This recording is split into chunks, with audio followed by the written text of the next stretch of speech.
नमस्कार दोस्तों, Rajasthan institute YouTube channel पर आपका स्वागत एवं अभिनंदन है। तो दोस्तों, आज हम पढ़ेंगे बनास नदी के बारे में।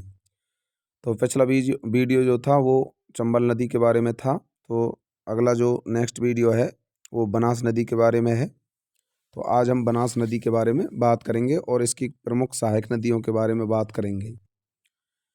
तो चलिए हम देखते हैं सबसे पहले बनास नदी के उद्गम के बारे में। बनास नदी के कुछ उपनाम हैं, जैसे कि इसको वन की आशा कहते हैं, वर्णासा नदी के नाम से भी जानते हैं और वशिष्ठी नदी भी इसको हम कहते हैं। तो ये सभी इसके उपनाम हैं। इसको वन की आशा कहते हैं, ठीक है। तो यहाँ पर ये याद रखना है, बनास नदी को वन की आशा, वर्णासा और वशिष्ठी नदी के नाम से भी जाना जाता है। ये नाम आपको याद रखने होंगे क्योंकि ये कई बार एग्जाम में पूछे भी गए हैं। बनास नदी मतलब वन की आशा, वर्णासा और वशिष्ठी नदी के नाम से जानी जाती है। अब यहाँ पर आप देखोगे उद्गम स्थल इसका, तो खमनौर की पहाड़ियों से इसका उद्गम होता है, राजसमंद जिले से। तो राजसमंद में खमनौर की पहाड़ियों से बनास नदी का उद्गम होता है और टोटल लंबाई जो है बनास नदी की 480 किलोमीटर है, 480 किलोमीटर। और कुल अपवाह क्षेत्र जो है इसका 9.80% है। 9.80% इसका जो है अपवाह क्षेत्र ये बनाती है। यहाँ पर आगे देखें इसको हम, तो कहाँ कहाँ कौन कौन से ज़िले में ये बहती है। तो यह नदी राजसमंद में, चित्तौड़गढ़ ज़िले में, भीलवाड़ा, अजमेर, टोंक जिलों में बहती हुई सवाई माधोपुर ज़िले के रामेश्वरम कस्बे के निकट ये चंबल ज़िले में मिल जाती है। तो सवाई माधोपुर में रामेश्वरम जो है, उस रामेश्वरम के पास ये चंबल नदी में मिल जाती है। अब देखिए, रामेश्वरम जो है ये सवाई माधोपुर वाला है, आप तमिलनाडु वाला ना समझें, ठीक है। तो रामेश्वरम सवाई माधोपुर में जाकर के ये चंबल नदी में मिल जाती है। तो ये ज़िले जो हैं यहाँ पर बनास नदी बहती है। तो आप यहाँ पर समझ गए होंगे, राजसमंद ज़िले में, चित्तौड़गढ़, भीलवाड़ा, अजमेर, टोंक जिलों में बहती हुई सवाई माधोपुर ज़िले के रामेश्वरम कस्बे के निकट चंबल में मिल जाती है। तो ये ज़िले कई बार पूछ लिए जाते हैं कि चंबल नदी कौन से ज़िलों में नहीं बहती है। तो ये ज़िले आपको याद रखने होंगे जहाँ जहाँ ये बहती है, उसके अलावा बाकी ज़िलों में ये नहीं बहती है। अगला आप देखोगे यहाँ पर, आज तो भील राजा रामेश्वरम चित्तौड़ बनास देखने गए। इस ट्रिक से आप इसको याद रख सकते हो। आज तो भील राजा रामेश्वरम चित्तौड़ बनास देखने गए। तो आज से यहाँ पर ध्यान रख सकते हो आप अजमेर। आज से यहाँ पर होगा अजमेर। तो से यहाँ पर आप ध्यान रख सकते हो टोंक। तो से याद रख सकते हो आप यहाँ पर टोंक। भील से भीलवाड़ा, राजा से यहाँ पर राजसमंद और रामेश्वर से रामेश्वरम में जाकर के विलुप्त होती है। रामेश्वरम सवाई माधोपुर में है। और चित्तौड़ से चित्तौड़गढ़ और बनास नदी के बारे में बात करी गई है, इसलिए बनास देखने गए। तो आज तो भील राजा रामेश्वरम चित्तौड़ बनास देखने गए। तो इस ट्रिक से आप इसमें ध्यान रख सकते हो कि कौन कौन से जिलों में बनास नदी बहती है। तो आज तो भील राजा रामेश्वरम चित्तौड़ बनास देखने गए। आगे आप देखोगे यहाँ पर, बनास नदी जो है चंबल की सबसे लंबी सहायक नदी बनास नदी है। तो बनास नदी चंबल की सबसे लंबी सहायक नदी है। आपने पता होगा आपको, मैंने पहले चंबल नदी जो पढ़ाई थी उसमें इस प्रकार से आकर के ये नदी जो है यहाँ पर सवाई माधोपुर के रामेश्वरम में जाकर के मिलती है। यहाँ पर आपको ये दिख रहा होगा, ये है रामेश्वरम स्थान। इस रामेश्वरम में जाकर के ये जो है चंबल नदी में मिल जाती है, रामेश्वरम में। तो इधर वाली जो बनास नदी है ये चंबल नदी में जाकर के मिल रही है। ये चंबल नदी है। तो आप समझ गए होंगे, चंबल नदी में जाकर के बनास नदी मिल जाती है। अब बनास नदी में भी कई सारी जो है सहायक नदियां आकर के मिलती हैं। इस प्रकार से नीचे से भी मिलती है एक नदी और ऊपर से इसमें नदियां मिलती हैं। तो इस प्रकार इसमें जो है अन्य सहायक नदियां मिलती हैं।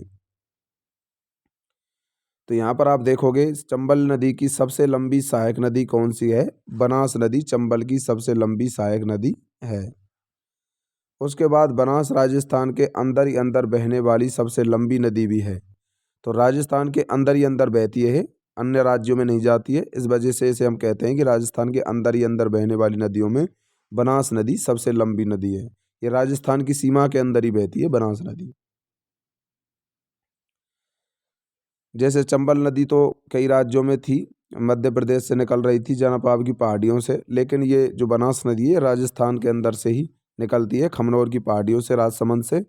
और यहाँ पर जो है ये रामेश्वरम सवाई माधोपुर में चंबल में मिलती है। तो राजस्थान के अंदर ये बनास नदी बहती है।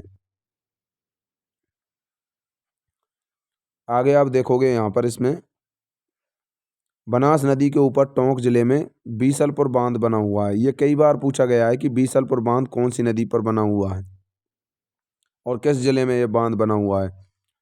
तो बीसलपुर बांध जो है ये टोंक जिले में है और ये बनास नदी के ऊपर बना हुआ है।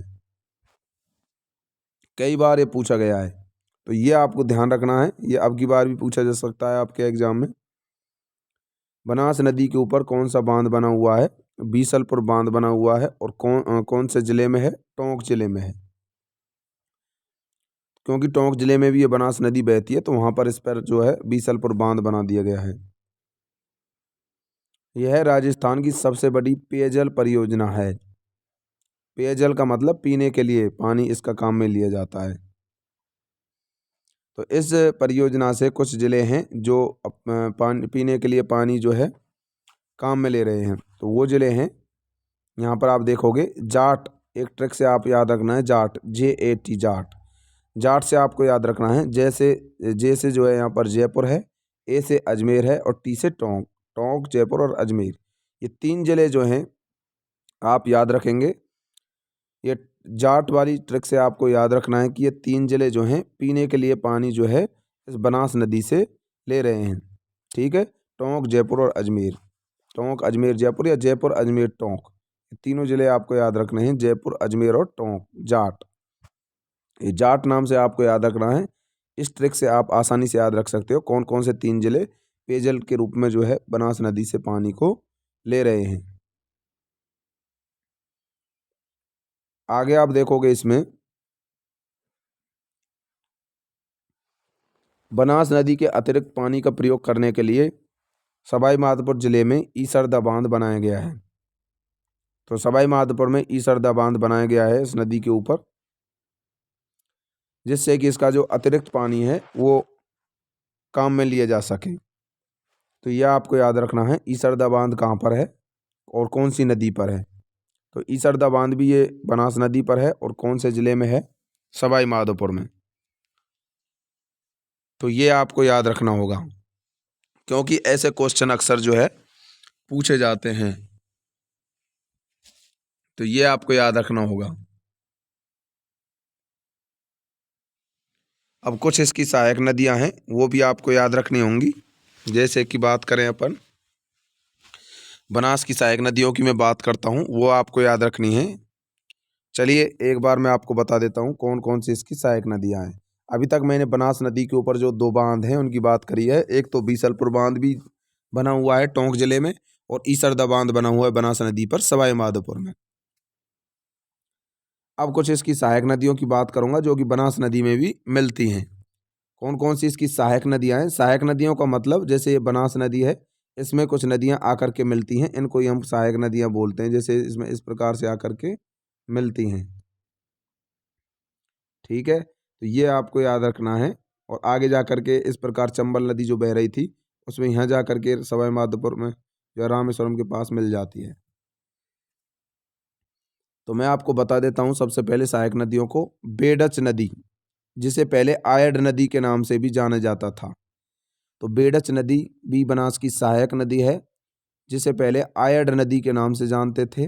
दूसरी इसकी सहायक नदियों में मैनाल नदी हो गई, तीसरी कोठारी नदी, खारी नदी, राई नदी, यहाँ पर ये राई लिखा हुआ है, सॉरी राई नहीं, डाई नदी, यहाँ पर ये डाई लिखा हुआ है, डाई नदी हो गई इसकी एक। और ये अगली मासी नदी हो गई, बांडी और मोरेल। तो ये इसकी कुछ सहायक नदियाँ हैं।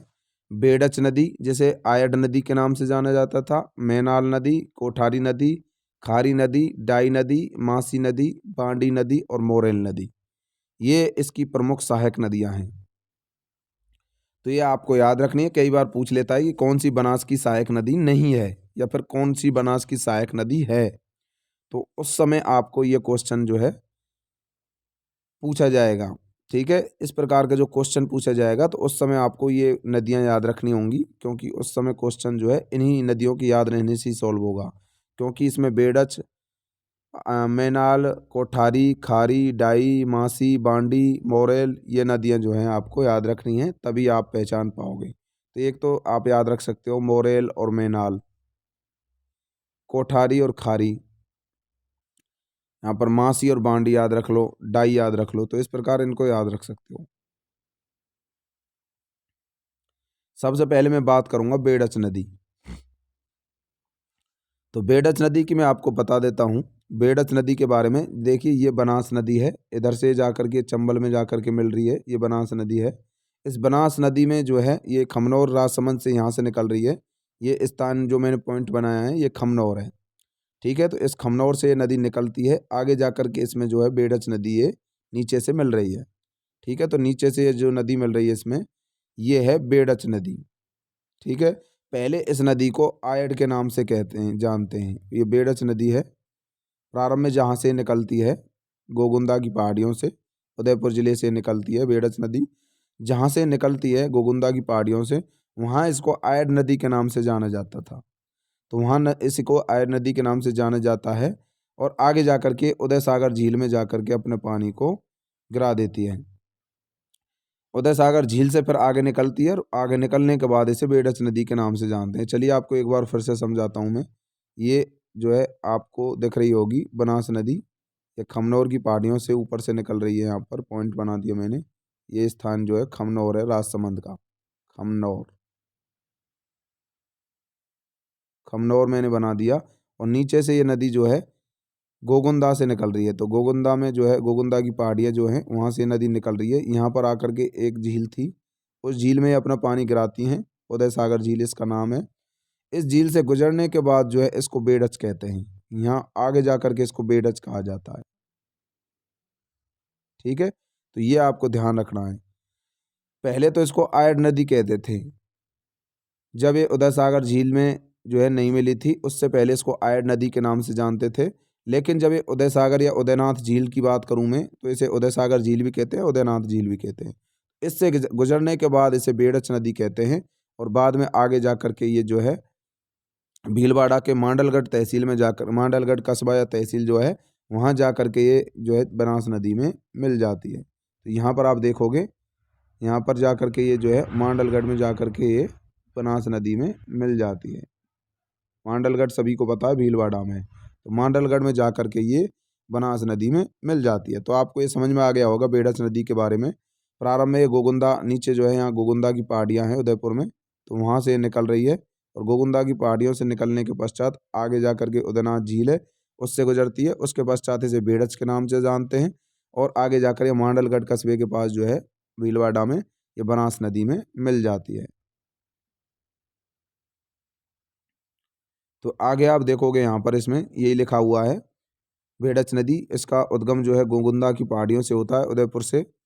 और यह नदी प्रारंभ में आयड नदी के नाम से जानी जाती है, परंतु उदय सागर झील से आगे बहने के बाद इसे हम बेडच नदी के नाम से जानते हैं। आगे इसको हम बेडच नदी कहते हैं जब ये उदयनाथ या उदय सागर झील से आगे निकल जाती है। बेडच नदी जो है उदयपुर, चित्तौड़गढ़ जिलों में बहती हुई भीलवाड़ा जिले में मांडलगढ़ तहसील में बीगौद गांव के निकट जो है बनास में मिल जाती है। तो मांडलगढ़ तहसील में भी एक बीगौद गांव है, बीगौद भीलवाड़ा में। तो इस बीगौद गांव के निकट ये जो है बनास नदी में मिल जाती है। ठीक है, इसकी मैंने भी ट्रिक आपको यहाँ पर लिखवाई है।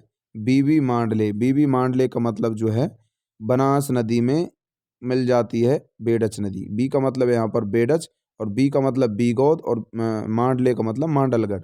ठीक है, बीगौद, मांडलगढ़, यहाँ पर आपको याद रखना बेडच, बीगौद और मांडले का मतलब मांडलगढ़। तीन मैंने बीबी मांडले यहाँ पर लिखाया है, इसका मतलब बेडच, बीगौद और मांडलगढ़।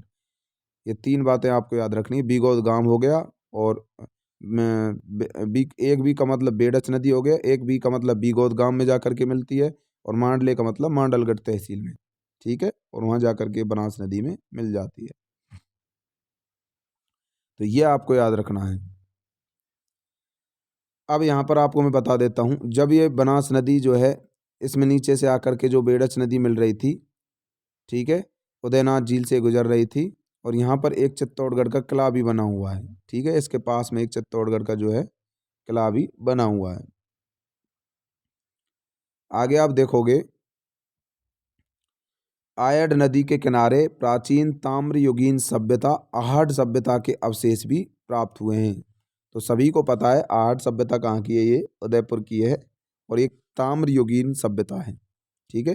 ताम्रयुगीन का मतलब तांबे के औजार उस समय ज़्यादा पाए गए थे, इस वजह से इस सभ्यता को ताम्रयुगीन सभ्यता के नाम से भी जानते हैं। बेडच की सहायक नदी गंभीरी नदी है। तो एक सहायक नदी बेडच की भी है जो बेडच नदी में आकर के मिलती है, ठीक है। इधर से बेडच नदी में भी एक नदी और आकर के मिलती है जिसका नाम है गंभीरी नदी। गंभीरी, एक गंभीरी नदी जो है वो करौली में है, ये गंभीरी नदी जो है ये बेडच की सहायक नदी है, ठीक है, ये गंभीरी नदी है। तो गंभीर नदी जो कि चित्तौड़गढ़ शहर के निकट बेडच में मिल जाती है। तो चित्तौड़गढ़ के पास ये गंभीरी नदी बेडच नदी में मिल जाती है। गंभीरी और बेडच नदियों के संगम पर मैसा का पठार स्थित है। जहाँ पर गंभीरी और बेडच नदियाँ मिलती हैं वहाँ पर मैसा का पठार, जैसे नीचे से जा रही है, यहाँ पर आपको दिखा रहा हूँ मैं, ये हो गई जो है बेडच नदी, और इधर से आकर के इस बेडच नदी में कौन सी नदी मिल रही है, ये मिल रही है यहाँ पर आकर के गंभीरी नदी। इधर वाली हो गई गंभीरी नदी, इधर वाली थी बेडच नदी। अब देखिए यहाँ पर नीचे आपको दिखा रहा हूँ मैं, ये जो मिलन स्थल है इनका, ये पॉइंट यहाँ पास में ही मैसा का पठार है, ठीक है। तो यहाँ पर मैसा का पठार स्थित है। इस मैसा के पठार के ऊपर ही चित्तौड़गढ़ का किला बना हुआ है।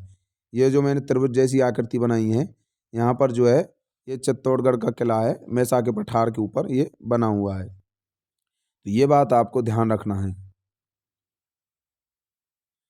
तो इसकी मैंने ट्रिक भी लिखाई है, मैसी बड़ा गंभीर खिलाड़ी है। मैसी बड़ा गंभीर खिलाड़ी है। तो इससे आप जो है इसको याद रख सकते हो। मैसी का मतलब मैसा का पठार, बड़ा का मतलब यहाँ पर बेडच नदी, और बेडच में मिल रही है आकर के गंभीरी नदी, ठीक है। तो इससे आप याद रख सकते हो इसको आसानी से। ये बात हो गई बेडच नदी की। अगली जो है इसकी सहायक नदी बनास नदी की मैनाल नदी है। ये मैनाल नदी जो है ये बेंगू तहसील से निकलती है, चित्तौड़गढ़ जिले से। बेंगू तहसील चित्तौड़गढ़ से ये नदी निकलती है, और यह नदी चित्तौड़गढ़ जिले में बहती हुई भीलवाड़ा जिले में मांडलगढ़ तहसील के निकट बीगोद गांव में जाकर के ये भी बनास में मिल जाती है। तो ये भी आपको याद रखना है, ये चित्तौड़गढ़ जिले में बहती हुई भीलवाड़ा जिले में जो है ये मांडलगढ़ के पास ही बीगोद गांव में ये बनास नदी में मिलती है। जैसे नीचे से आकर के इस बनास नदी में कौन सी नदी मिल रही थी, ये बनास नदी खमनौर राजसमंद से निकलती है, ठीक है। ये खमनौर राजसमंद जो स्थान है यहाँ पर चैती गुलाब की खेती की जाती है, ठीक है। यहाँ पर चैती गुलाब की खेती की जाती है खमनौर राजसमंद में। नीचे से आकर के इसमें जो नदी निकल रही थी गोगुंदा से, यहाँ से नदी निकली, उदयनाथ झील से गुजरी। उदयनाथ झील से गुजरने के पश्चात इसको हम बेडच नदी के नाम से जान रहे थे, उससे पहले इसको हम आयड कह रहे थे, ठीक है। नीचे इस नदी को हम आयड कह रहे थे, ये गोगुंदा से निकल रही थी।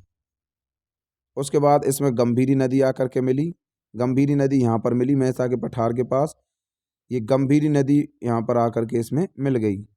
अगली जो नदी थी यहाँ से एक बेंगू से जो है, बेंगू तहसील है यहाँ पर, यहाँ से चित्तौड़गढ़ के बेंगू तहसील से एक और नदी निकली। ये नदी भी जाकर के इस बनास नदी में उसी जगह पर मिलती है बीगोद गांव में जहाँ बेडच नदी मिल रही थी। तो इस प्रकार एक त्रिवेणी संगम बन जाता है। ऊपर तो थी बनास नदी जो जा रही थी, उसमें नीचे से मिल गई बेडच नदी, और इधर से आकर के मिल गई इसमें गंभीरी नदी। इन तीनों नदियों के मिलने से एक त्रिवेणी संगम बन गया, और ये तीनों नदियां जो हैं एक स्थान बीगोद गांव जो है यहाँ पर मिल रही हैं, जो कि मांडलगढ़ कस्बे में पड़ता है। इस पॉइंट को मैंने बोल दिया जो है त्रिवेणी संगम, जहाँ तीन नदियाँ मिल गई, इधर से बनास नदी, नीचे से बेडच नदी, और इधर की साइड से गंभीरी नदी। तीनों एक ही स्थान पर ये नदियाँ आकर के मिली, तो इसको मैंने बोल दिया त्रिवेणी संगम। इस प्रकार आप समझ गए होंगे। यहाँ पर, यहाँ तो ये सहायक थी इसकी, गंभीरी नदी थी, और ऊपर जो है मैंने ये आपको बता दिया इधर वाली मैनाल नदी हो गई, इसमें आकर के जो मिली है मैनाल, ये तो हो गई मैनाल नदी। इधर वाली हो गई गंभीरी नदी, त्रिवेणी संगम गंभीरी नहीं है त्रिवेणी संगम में। तो गंभीरी तो केवल बेड़च में मिल रही है, और इधर से जो है ये बनास नदी, नीचे से जो है बेड़च नदी, ये 3 नदियाँ मिल रही हैं, मैनाल, बनास और बेड़च। ऊपर वाली बनास हो गई। तीनों नदियाँ इस बीगौद गांव में आकर के मिलती हैं। एक तो हो गई मैनाल नदी, एक बेड़च नदी और एक बनास नदी। ये 3 नदियाँ कहाँ पर मिलती हैं? ये बीगौद गांव में मिलती हैं, इस पॉइंट पर आकर के। ये है बीगौद गांव, इस वजह से इसको हम त्रिवेणी संगम कहते हैं। ठीक है, तो ये आपको याद रखना है। मैनाल नदी जो है ये भी त्रिवेणी संगम में शामिल हो गई। यहाँ पर बेंगू तहसील से निकलती है, चित्तौड़गढ़ से। तो ये आपको समझ में आ गया होगा मैनाल नदी के बारे में भी। अगली नदी जो है कोठारी नदी है, जो कि बनास की सहायक नदी है, कोठारी नदी। इसका उद्गम जो होता है वो दीवेर की पहाड़ियों से होता है। दीवेर लिखा हुआ है यहाँ पर, ये दीवेर। ठीक है, तो यहाँ पर दीवेर राजसमंद से ये जो है निकलती है। दीवेर में आपको लिख देता हूँ ऊपर, ये दीवेर है, दीवेर। ठीक है, तो दीवेर की पहाड़ियाँ राजसमंद में है, वहाँ से ये नदी जो है निकलती है, कोठारी नदी। तो ये आपको देखना है यहाँ पर। ये यहाँ पर दिलवेर नहीं है, दीवेर याद रखना, दीवेर लिखा हुआ है यहाँ पर। ये दीवेर की पहाड़ियों से निकलती है राजसमंद जिले से, और राजसमंद में बहती हुई ये नदी जो है भीलवाड़ा जिले में नंदराय कस्बे के निकट जो है बनास में मिलती है। तो नंदराय भीलवाड़ा में जाकर के ये जो है बनास नदी में मिल जाती है। तो आप यहाँ पर समझ गए होंगे, कोठारी नदी के ऊपर एक बांध भी बना हुआ है जिसका नाम है मेजा बांध। तो यहाँ पर आपको समझ में आ गया होगा कहाँ से निकलती है। आपको फिर बता देता हूँ ऊपर से एक बार। जैसे ये बनास नदी है तो ऊपर से मिलती है इसमें आकर के कोठारी नदी। ठीक है, और ये दीवेर की पहाड़ियों से निकलती है राजसमंद से। ठीक है, ये भी राजसमंद में है दीवेर की पहाड़ियाँ। तो ये कोठारी नदी राजसमंद में निकलती है दीवेर की पहाड़ियों से। और इस बनास नदी में, बनास नदी तो खमनौर से निकल रही थी, ऊपर से आकर के इसमें कोठारी नदी मिलती है। और ये कोठारी नदी जो है दीवेर की पहाड़ियों से निकलती है, और इस कोठारी नदी के ऊपर एक बांध बना हुआ है, उस बांध का नाम है यहाँ पर मेजा बांध। तो वो आपको याद रखना है, ये कौन सा बांध है? ये मेजा बांध है। तो ये मेजा बांध जो है यहाँ पर इस नदी पर निकल रहा है। ये मेजा बांध आपको याद रखना है, कोठाबंदी नदी के ऊपर, कोठारी नदी के ऊपर ये बना हुआ है। यहाँ पर ये मैंने आपको दिखा रखा है बना करके। तो ये मेजा बांध कौन सी नदी पर है? कोठारी नदी पर बना हुआ है। अब ये नदी नंदराय कस्बे के निकट जो है भीलवाड़ा में मिलती है। ठीक है, तो यहाँ आकर के नंदराय कस्बा है, इस नंदराय कस्बे में आकर के ये नदी मिल जाती है। नीचे मैंने बेड़च बना रखी है, इधर मैंने मैनाल नदी बना रखी है, इधर जो है बेड़च के सहायक नदियों में भी गंभीर नदी मैंने नीचे बना रखी है छोटी सी। इधर जो है आपको ऊपर मैंने कोठारी नदी बना दी, कोठारी के ऊपर मेजा बांध भी बना करके दिखा दिया। और ये कोठारी नदी नंदराय कस्बे के निकट ये मिल रही है, और कोठारी नदी बेंगू चित्तौड़गढ़ से ये सॉरी दीवेर की पहाड़ी राजसमंद से निकलती है। इधर वाली जो मैनाल नदी थी और ऊपर वाली कोठारी नदी है। तो मैनाल नदी कहाँ से निकल रही थी? बेंगू चित्तौड़गढ़ से। और ये बेड़च नदी जो है ये कहाँ से निकल रही थी? ये गोगुंदा की पहाड़ियों से निकल रही थी, आयड नदी के नाम से। इधर से बनास नदी खमनौर राजसमंद से निकल रही थी, और आगे जाकर के चंबल नदी में मिलती है। उससे पहले इसमें खारी नदी और आकर के मिलती है बनास नदी में, फिर बांडी और ये और मिलती है इसमें मासी वगैरह, कुछ सहायक नदियाँ और हैं इसकी। तो ये यहाँ पर लिखा हुआ है कि कोठारी नदी के ऊपर मेजा बांध बना हुआ है। तो मेजा बांध ये कहाँ पर बना हुआ है? कोठारी नदी के ऊपर ये बना हुआ है, ये आपको याद रखना है। अगली नदी है इसकी सहायक नदियों में खारी नदी। खारी नदी का उद्गम जो होता है ये बिजराल की पहाड़ियों से होता है, बिजराल की पहाड़ियाँ। ठीक है, जो कि राजसमंद जिले में ही है। ये भी राजसमंद में है बिजराल की पहाड़ियाँ। तो बिजराल की पहाड़ियों से इसका उद्गम होता है। यह नदी राजसमंद जिले में भीलवाड़ा अजमेर जिलों में बहती हुई टोंक जिले में देवली कस्बे के निकट बनास नदी में मिल जाती है। आज भील खारा बीज खा गया। तो इस ट्रिक से आप इसको याद रख सकते हो, खारी नदी को कौन कौन सी जिलों में बहती है। आज भील खारा बीज खा गया। आज का मतलब अजमेर, भील से मतलब भीलवाड़ा, खारा से मतलब यहाँ पर जो है खारी नदी, और बीज से मतलब जो है यहाँ पर बिजराल की पहाड़ियों से ये निकलती है। तो इस प्रकार आप इसको याद रख सकते हो। तो यहाँ पर इसको आप याद रख सकते हो, खारी नदी बिजराल की पहाड़ी राजसमंद से निकलती है, राजसमंद भीलवाड़ा और अजमेर जिले में ये बहती है। तो उसी प्रकार आपको ध्यान रखना है, एक इधर से कोठारी नदी मिल रही थी, आगे जाकर के इससे खारी नदी यहाँ पर आकर के मिलेगी। ये बिजराल की पहाड़ियों से निकली खारी नदी, बिजराल की पहाड़ियों से, ये आपको याद रखना है। और जो कोठारी निकली थी वो दीवेर की पहाड़ियों से निकली थी, दीवेर। ठीक है, तो ये आपको याद रखना। नीचे से इसमें जो है आकर के बेडच मिल रही थी, इधर से आकर के इसमें मैनाल नदी मिल रही थी, तो ये आपको याद रखना है। और आगे आपको मैं बता देता हूँ डाई नदी के बारे में। तो डाई नदी का उद्गम जो है वो नसीराबाद राजसमंद से होता है। तो डाई नदी कहाँ से निकलती है? ये नसीराबाद से निकलती है, और नसीराबाद जो है ये राजसमंद जिले में है। तो ये भी आपको याद रखना है, डाई नदी का उद्गम कहाँ से होता है? ये नसीराबाद से होता है। और नसीराबाद कहाँ है? अजमेर ज़िले में है। यह नदी अजमेर ज़िले में बहती हुई टोंक ज़िले में बीसलपुर गांव के निकट जो है बनास नदी में ये मिल जाती है। तो डाई नदी जो है अजमेर ज़िले में बहती हुई टोंक ज़िले में बीसलपुर गांव जो है, उस बीसलपुर गांव के निकट ये बनास नदी में मिल जाती है। तो ये भी आपको ध्यान रखना है डाई नदी के बारे में। तो डाई नदी कहाँ से निकलती है? टोंक ज़िले में बीसलपुर गांव में तो मिलती है, और निकलती अजमेर के नसीराबाद से है। ठीक है, अजमेर में नसीराबाद जो है वहाँ से डाई नदी आती है, और अजमेर से निकलने के पश्चात ये नदी जो है बीसलपुर गांव के पास जो है बनास नदी में मिल जाती है। तो इसके बाद जो है यहाँ से कोठारी मिली, फिर खारी मिली, फिर डाई नदी मिली। डाई नदी अजमेर के नसीराबाद से निकली, और यहाँ पर आकर के जो है बीसलपुर गांव के पास टोंक ज़िले में ये इस बनास नदी में मिल जाती है। इसकी ट्रिक बीस डाई बना का मतलब जो है ये बीसलपुर गांव के पास मिलती है, ये डाई नदी का नाम है। और बना से मतलब जो है यहाँ पर आपको याद रखना है बीसलपुर बांध। तो बनास और डाई नदियों के संगम पर, जहाँ पर बनास नदी में डाई नदी मिलती है, उस जगह पर बीसलपुर बांध टोंक जिले में बना हुआ है। तो ये भी आपको याद रखना है। ठीक है, तो यहाँ पर डाई नदी की भी बात हो गई, जो कि नसीराबाद अजमेर से निकलती है। तो मैंने अब तक आपको समझाया है ये बनास नदी, ऊपर से इसमें मिली आकर के कोठारी नदी, जो कि दीवेर की पहाड़ियों से निकली।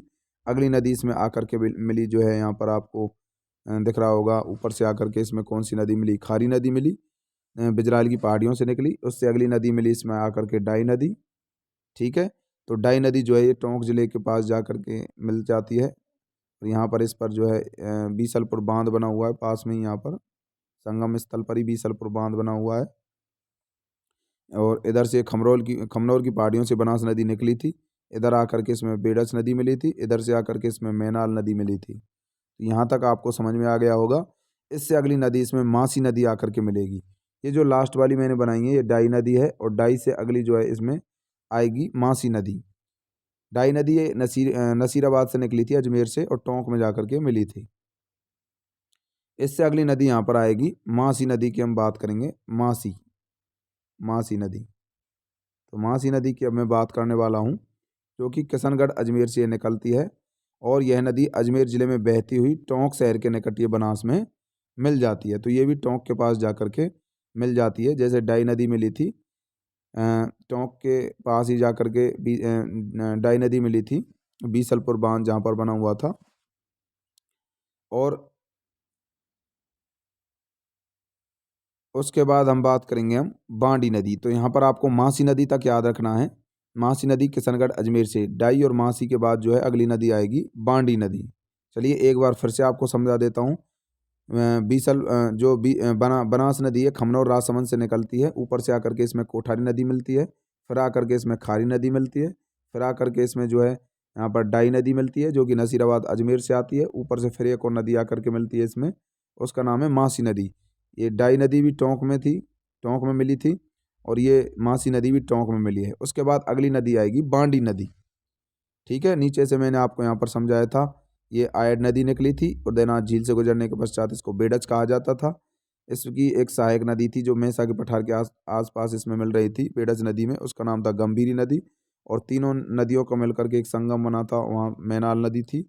इस त्रिवेणी संगम जो है ये बीगोद गांव में बना था, भीलवाड़ा के बीगोद गांव में। तो ये आपको याद रखना है।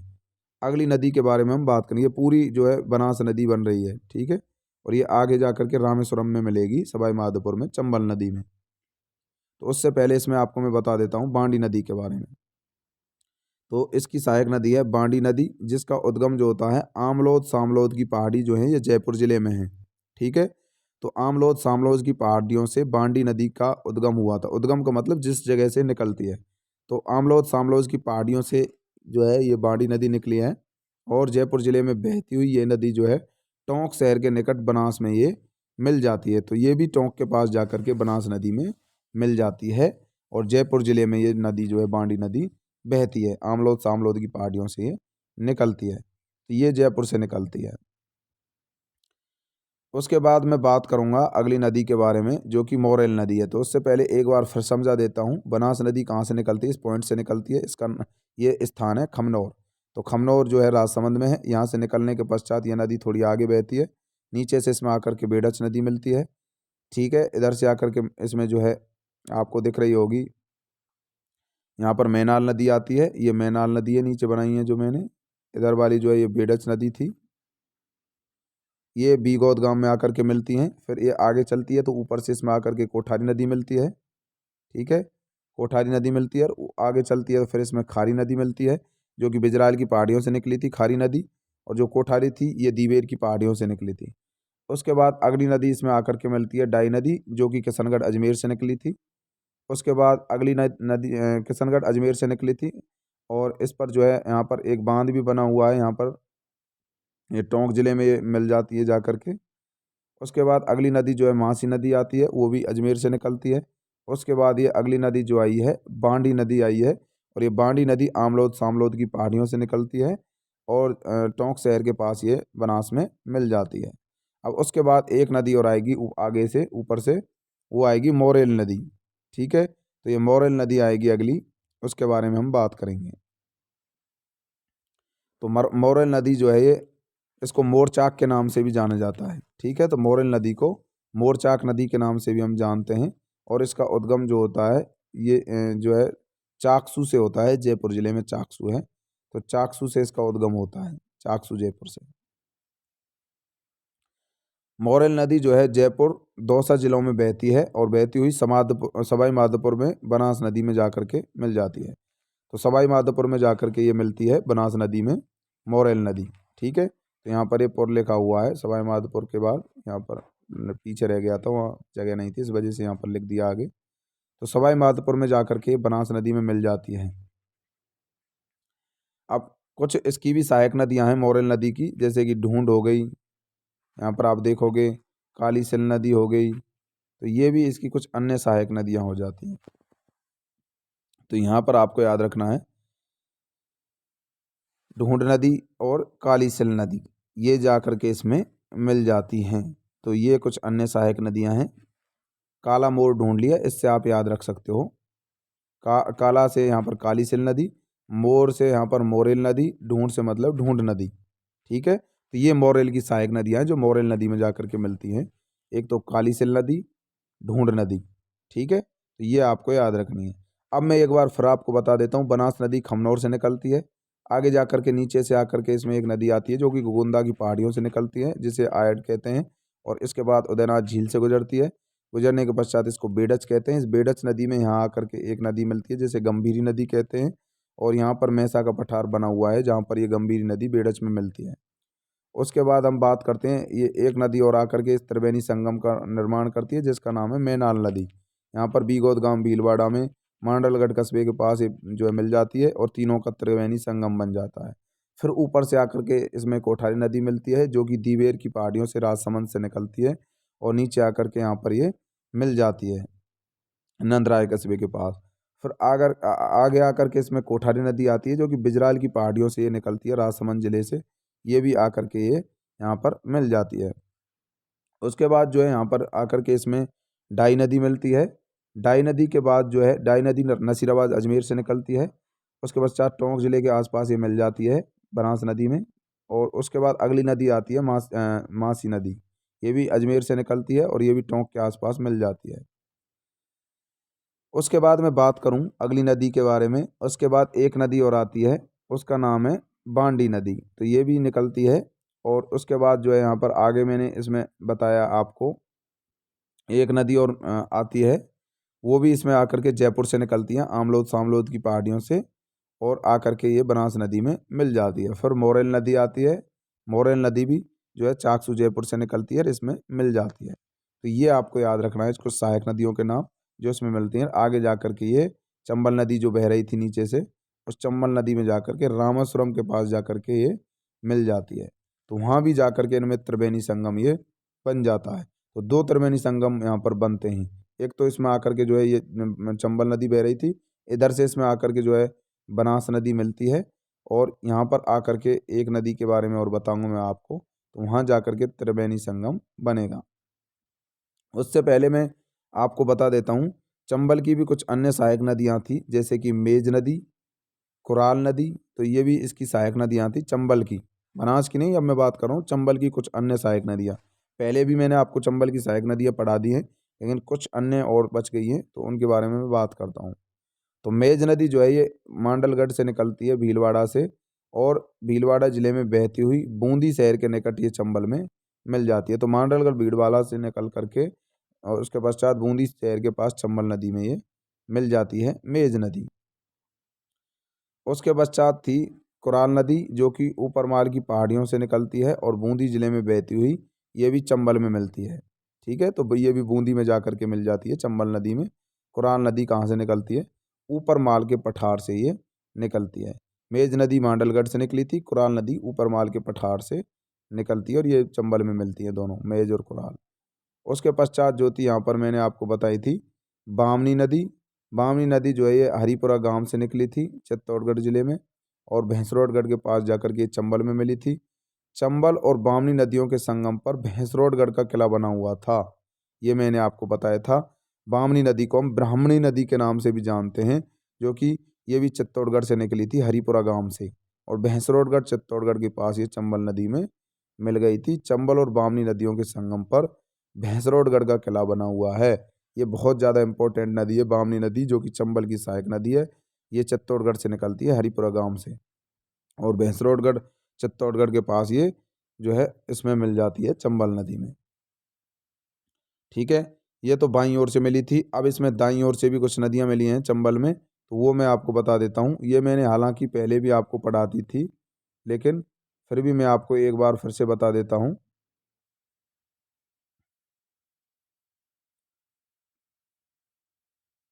ये बाईं ओर की मैंने बता दी है आपको। अब दाईं ओर से कुछ नदियाँ मिली थी इसमें, जैसे कि चंबल में दाईं ओर से मिलने वालियों में काली सिंध नदी मिली थी, जो कि कोटा और बारा दो जिलों में ये बहती है, कोटा और बारा में।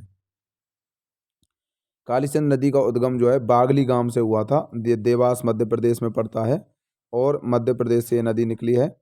यह नदी झालावाड़ जिले में बहती हुई कोटा जिले में प्रवेश करती है, और कोटा तथा बारा जिले में के मध्य सीमा बनाती है, तथा कोटा जिले के नौनेरा गांव के निकट ये चंबल में मिल जाती है। तो ये भी काली सिंध नदी ये चंबल की सहायक नदी है, जो कि दाईं साइड से मिलती है। दाईं साइड का मतलब जैसे चंबल नदी ऐसे बहती है, ठीक है, तो ऐसे बहती है, तो इधर साइड जो हो गई है दाईं साइड हो गई, ऊपर वाली साइड इधर वाली हो गई बाईं साइड, और नीचे वाली हो गई दाईं साइड। तो ये आपको समझ में आ गया होगा। ये जो है काली सिंध नदी है, नीचे से इसमें आकर के मिल रही है दाईं साइड से। ठीक है, नौनेरा गांव के निकट ये चंबल नदी में मिल जाती है। यहाँ पर नौनेरा गांव है, इसमें आकर के ये काली सिंध नदी चंबल में मिल जाती है। ऊपर से आकर के उसमें मेज नदी मिली थी, इधर से आकर के एक और नदी मिली थी इसमें, वो थी बाईं ओर से मिलने वाली नदियाँ। ठीक है, देखिए एक बार फिर बता देता हूँ। ये चंबल नदी बह रही है, इसमें आकर के इधर से मिल रही हैं जो, वो तो हो गई मेज नदी और कुराल नदी। नीचे से आकर के इसमें मिलती हैं काली सिंध नदी, आगे जाकर के इसमें आहू नदी, पार्वती नदी, ये नीचे से मिल रही हैं, तो इनको दाईं ओर से मिलने वाली नदियाँ हम बोलेंगे। तो ये काली सिंध नदी कोटा और बारा जिले में बहती है, बागली गांव से निकलती है, देवास में ये पड़ता है, मध्य प्रदेश में।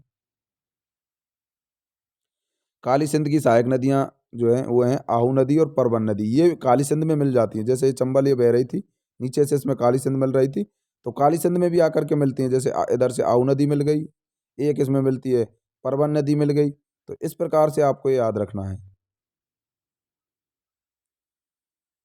आहू, काली और परवन, ये तीनों नदियां ध्यान रखना है, ये पूछी जाती है, बहुत ही इंपॉर्टेंट है।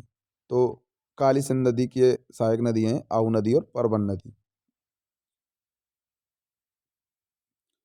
आहू नदी कहाँ से निकलती है? सुसनेर मध्य प्रदेश से निकल करके आती है, और यह नदी झालावाड़ जिले में बहती हुई गागरोन कस्बे के निकट ये काली सिंध में मिल रही है, क्योंकि मैंने अभी कहा था ये आऊ नदी काली सिंध नदी की सहायक नदी है। सुसनेर मध्य प्रदेश से आती है आऊ नदी, और जा करके कहाँ मिल जाती है, ये काली सिंध में मिलती है। और फिर काली सिंध किस में मिलती है, चंबल नदी में मिलती है। ठीक है, गागरोन जो कस्बा है झालावाड़ का, वहाँ जा करके मिल जाती है काली सिंध नदी में। तो आगे मैंने आपको यही बात बताई है, काली सिंध नदी और आऊ नदियों के संगम पर जो है प्रसिद्ध जल दुर्ग बना हुआ है गागरोन का दुर्ग। दोनों नदियां जहाँ मिलती हैं, जैसे ये चंबल नदी है, नीचे इसमें आकर के काली सिंध मिली, काली सिंध में ये आऊ नदी मिलती है, और यहाँ जहाँ पर आकर के मिली थी, यहाँ पर गागरोन का किला बना हुआ है। ठीक है, ये तरबूज जैसा मैंने आपको यहाँ पर गागरोन का किला बनाया है। तो ये आपको याद रखना है, ये आऊ नदी बह रही है, इधर ये काली सिंध नदी है, और ऊपर जो बह रही थी वो चंबल नदी थी। ये चंबल नदी है पूरी। तो इतना आपको समझ में आ गया होगा। आऊ नदी कहाँ से निकलती है, सुसनेर से निकलती है, मध्य प्रदेश के सुसनेर से झालावाड़ में जाकर के गागरोन किले के निकट काली सिंध में मिल जाती है। काली सिंध और आऊ नदी के संगम पर कौन सा किला बना हुआ, गागरोन का, जैसे कि मैंने अभी आपको समझाया था। उसके बाद है परवन नदी, जो कि विंध्यन की पहाड़ियों से निकलती है, मध्य प्रदेश से निकलती हैं। ठीक है, विंध्यन की पहाड़ी कहाँ है, मध्य प्रदेश में है। तो परवन नदी का उद्गम भी मध्य प्रदेश से ही होता है, विंध्यन की पहाड़ियों से। और यह नदी झालावाड़ और बारां जिले में बहती है। अंत में बारां जिले के मांगरोल तहसील के निकट जो है ये कोटा में मिल जाती है। ठीक है, तो ये भी काली सिंध में मिलती है। मैंने आपको बताया था आहू और परवन दोनों काली सिंध की सहायक नदियां हैं। ठीक है, तो ये आपको ध्यान रखना है, क्योंकि जैसे ये चंबल नदी बह रही थी, इधर से आकर के इसमें काली सिंध मिल रही थी, काली सिंध में आहू मिल रही थी, और ऊपर से इसमें आकर के एक परवन नदी मिल रही थी, इस प्रकार। ठीक है, यहाँ पर आऊ नदी जो है गागरोन किले के निकट मिलती है, और ये परवन नदी विंध्यन की पहाड़ियाँ जो है मध्य प्रदेश में, ये मध्य प्रदेश में विंध्यन की पहाड़ियों से निकलती है, एमपी से, और झालावाड़ और बारां जिले में बहती हुई, बारां जिले की यहाँ पर मांगरोल तहसील के पास ये काली सिंध नदी में मिल जाती है। यहाँ पर मांगरोल तहसील है, जहाँ पर मैंने पॉइंट बनाया है अभी। तो यहाँ पर जाकर के इसमें काली सिंध नदी में मिल जाती है, और यहाँ आकर के जहाँ ये मिलती है, यहाँ पर एक शेरगढ़ का दुर्ग बना हुआ है। ठीक है, तो ये भी आपको ध्यान रखना है। बारां जिले में परवन नदी के मध्य जो है प्रसिद्ध जल दुर्ग शेरगढ़ का दुर्ग जो है बना हुआ है। तो शेरगढ़ दुर्ग जो है परवन नदी के किनारे पर ही बना हुआ है। तो ये मैंने आपको पहले भी दुर्ग पढ़ाए थे, उस समय समझाया था। तो शेरगढ़ का जो दुर्ग है, शेरगढ़ दुर्ग, ये दुर्ग जो है बारां जिले में है, और जो है ये परवन नदी के मध्य में है। ये जल दुर्ग है, शेरगढ़ एक जल दुर्ग है। ठीक है, तो ये आपको ध्यान रखना है। अगली कौन सी नदी थी इसकी, पार्वती नदी, जिसका उद्गम सीहोर क्षेत्र से हो रहा था, मध्य प्रदेश के सीहोर क्षेत्र से। और ये नदी जो है सर्वप्रथम बारां जिले के करियाहट कस्बे के निकट, करियाहट, करियाहट, यहाँ पर आप देख रहे होंगे करियाहट लिखा हुआ है, करियाहट कस्बे के निकट राजस्थान में प्रवेश करती है। तो सबसे पहले पार्वती नदी जो है ये बारां जिले से राजस्थान में प्रवेश करती है, और कोटा जिले में राजस्थान और मध्य प्रदेश के मध्य अंतर्राज्यीय सीमा बनाते हुए अंत में सवाई माधोपुर जिले में ये चंबल में मिल जाती है।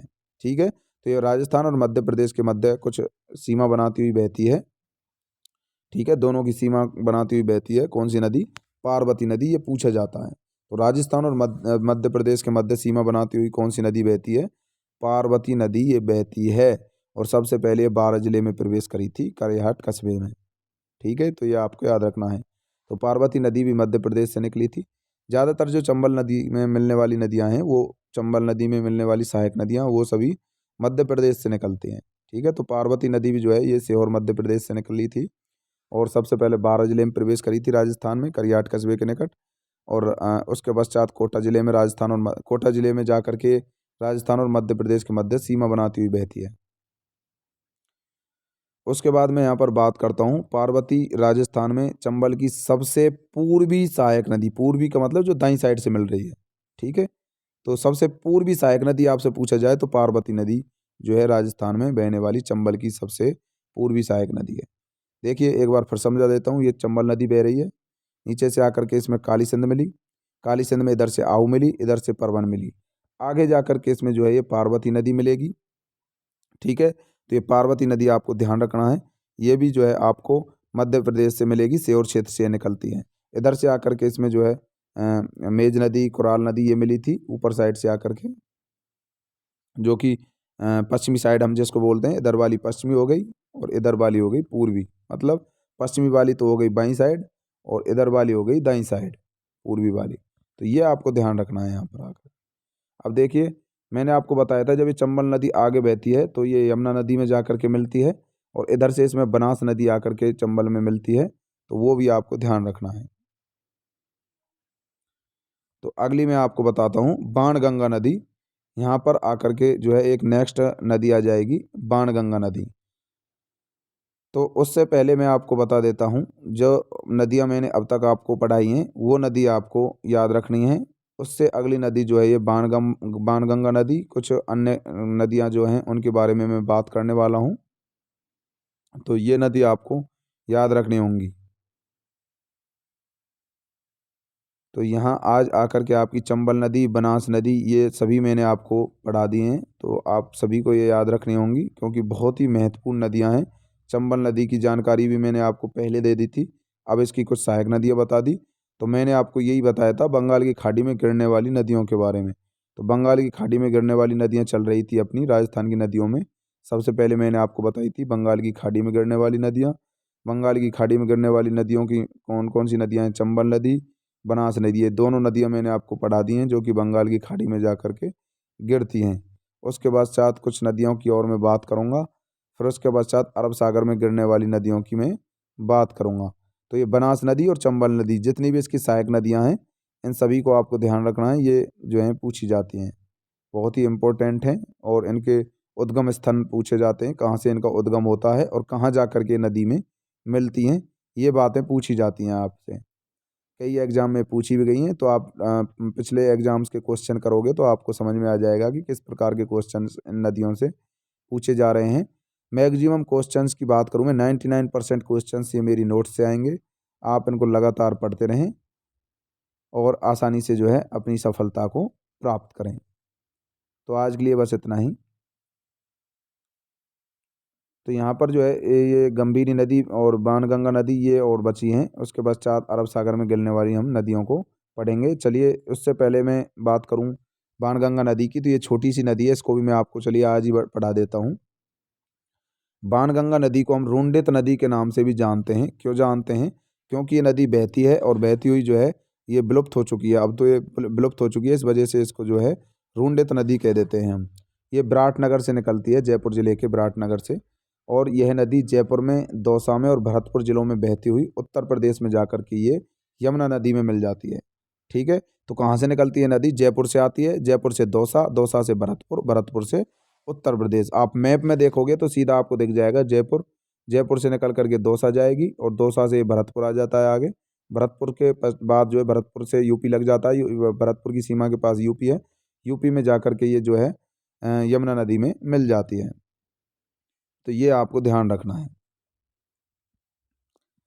इसे हम अर्जुन की गंगा भी कहते हैं। तो बाणगंगा नदी को अर्जुन की गंगा कहा जाता है क्योंकि ऐसा माना जाता था कि जो है आपने सुना होगा कि जब द्रौपदी को प्यास लगी थी तो उस समय द्रौपदी ने पानी पीने के लिए बोला था, तो अर्जुन ने अपना तीर चलाया, धनुष से तीर लगा करके जमीन में दिया उस जगह विराटनगर में। तो वहाँ जो है एक स्रोत बन गया पानी का, ऊपर की तरफ पानी निकला और एक पानी का जो है स्रोत सा बन गया वहाँ पर। उस स्रोत से ही जो है ये नदी बहने लग गई। बाद में इसको नदी का रूप दे दिया गया, इस वजह से इसको अर्जुन की गंगा कहते हैं क्योंकि अर्जुन ने तीर चलाया था, उस तीर से जो है इस नदी का उद्गम हुआ। तो इसे हम अर्जुन की गंगा भी कहते हैं। तो बाणगंगा नदी को ध्यान रखना है, इसे अर्जुन की गंगा कहा जाता है। जयपुर जिले में बाणगंगा नदी के ऊपर जो है जम्बारामगढ़ बांध बना हुआ है। तो ये जम्बारामगढ़ जो बांध है ये बाणगंगा नदी के ऊपर ही बना हुआ है जयपुर जिले में, जम्बारामगढ़ बांध। तो ये हो गई आपकी बाणगंगा नदी। कहाँ से निकलती है? ये विराटनगर से निकलती है, जयपुर से, और जयपुर दौसा भरतपुर में बहती है, अंत में यूपी में जाकर के यमुना नदी में मिलती है। इसे अर्जुन की गंगा कहते हैं और इसे रुंडित नदी कहते हैं क्योंकि अब ये नदी विलुप्त हो चुकी है, क्योंकि इसका पानी जो है सूख चुका है, इस वजह से इसको रुंडित नदी के नाम से भी हम जानते हैं। जयपुर जिले में बाणगंगा नदी के ऊपर जम्बारामगढ़ बांध बना हुआ है। अगली मैं बात करूंगा तीसरी नदी के बारे में, गंभीरी नदी। तो गंभीरी नदी भी आपको याद रखना है। गंभीरी नदी, ये नदी जो है इसका उद्गम जो है ये गंगापुर सवाई माधोपुर से होता है। सवाई माधोपुर में गंगापुर सिटी है। इस गंगापुर सिटी से ही ये निकलती है गंभीरी नदी। ये आपको याद रखना है। ये गंभीर नदी है। एक गंभीरी पढ़ाया था मैंने आपको, जो बनास नदी पढ़ा रहा था, जो कि त्रिवेणी संगम बना रही थी बनास बेडच, और जो है बेडच नदी में जो गंभीरी नदी मिली थी वो गंभीरी थी, ये गंभीर है, अंतर है इसमें।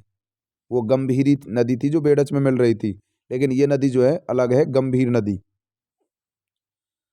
जो कि गंगापुर सवाई माधोपुर से निकलती है, गंगापुर सिटी से निकलती है गंभीर नदी। और ये नदी सवाई माधोपुर, करौली और भरतपुर, धौलपुर जिलों में बहती है और उत्तर प्रदेश राज्य में प्रवेश कर जाती है। अंत में ये भी यमुना नदी में अपना पानी को गिरा देती है। तो ये गंभीर नदी गंगापुर सिटी से निकलती है, सवाई माधोपुर से, और ये गंभीर नदी जो है करौली में बहती है और भरतपुर धौलपुर जिलों में बहती है। तो सवाई माधोपुर, करौली, भरतपुर और धौलपुर जिलों में ये बहती है गंभीर नदी, और अंत में यमुना नदी में अपना पानी ये गिराती है। तो ये ध्यान रखना है, कई बार ये पूछा जाता है कि गंभीर नदी जो है ये कहाँ जाती है, भरतपुर जिले में जाती है। ठीक है, तो वहाँ ध्यान रखना है आपको, पूछी जाती है भरतपुर, धौलपुर और करौली, सवाई माधोपुर। आगे आपको यहाँ पर दिख रहा होगा कि गंभीर नदी के ऊपर एक भरतपुर में अजान बांध बना हुआ है, जिसके माध्यम से जो है केवलादेव अभयारण्य को पानी की आपूर्ति कराई जाती है। तो गंभीर नदी का क्वेश्चन यहीं से पूछा जाता है, ये कि गंभीर नदी पर अजान बांध कहाँ बना हुआ है, भरतपुर जिले में बना हुआ है, जिसके माध्यम से केवलादेव अभयारण्य को पानी की आपूर्ति की जाती है। ठीक है, तो भरतपुर में केवलादेव अभयारण्य है, घना पक्षी विहार बोलते हैं जिसे हम, केवलादेव घना पक्षी विहार, ये भरतपुर जिले में है। ये बहुत ही फेमस है, राष्ट्रीय स्तर पर ये फेमस है, और यहाँ पर अजान बांध बना हुआ है, जिससे कि केवलादेव अभयारण्य को पानी की सप्लाई की जाती है, आपूर्ति की जाती है। गंभीर नदी की जो सहायक नदी है वो कौन सी है, पार्वती नदी इसकी सहायक नदी है। ठीक है, तो आपको यह ध्यान रखना है। और पार्वती नदी पर एक बांध बना हुआ है। ये पार्वती नदी अलग है, एक पार्वती नदी जो चंबल में मिल रही थी, ये पार्वती नदी अलग है जो कि गंभीरी नदी में मिलती है। ठीक है, तो ये पार्वती नदी जो है गंभीरी में जो मिलती है, उस पर एक बांध बना हुआ है जिसका नाम है पांचना बांध, जो कि मिट्टी का बना हुआ बांध है। पूछा गया है कई बार, ये पांचना बांध कहाँ पर है, करौली जिले में है। ये मिट्टी का बना हुआ बांध है, मिट्टी से बना हुआ है, ये पूछा गया है कई बार, ध्यान रखना है आपको। पांचना बांध कहाँ है, करौली जिले में है, और ये मिट्टी से बना हुआ बांध है। ठीक है, और ये गंभीरी नदी पर, गंभीरी की जो सहायक नदी है पार्वती नदी, उस पर यह बना हुआ है। अब आपको याद रखना है, अर्जुन ने गंभीर बाण यमुना में चलाए, मतलब अर्जुन की जो गंगा है जिसे हम कहते हैं बाणगंगा नदी, और एक है गंभीरी नदी, बाणगंगा नदी, और ये दोनों जाकर के कहाँ मिलती हैं, यमुना नदी में मिलती हैं। ठीक है, अर्जुन की गंगा मतलब बाणगंगा, गंभीरी नदी जो है एक मैंने आपको अलग से बताई है, एक बाणगंगा नदी जो अर्जुन की गंगा थी, उसी के बारे में बात करी गई। ये दोनों नदियाँ जो है यमुना नदी में मिलती हैं। ठीक है, अर्जुन की गंगा मतलब अर्जुन ने बाण चलाया, गंभीरी नदी और बाणगंगा नदी ये यमुना नदी में मिलती हैं, यमुना की सहायक नदियाँ हैं। ठीक है, बाणगंगा प्लस गंभीर नदी का जल क्षेत्र कितना है टोटल, दोनों को मिलाकर के 8.47% है ओनली, बाणगंगा और गंभीर दोनों।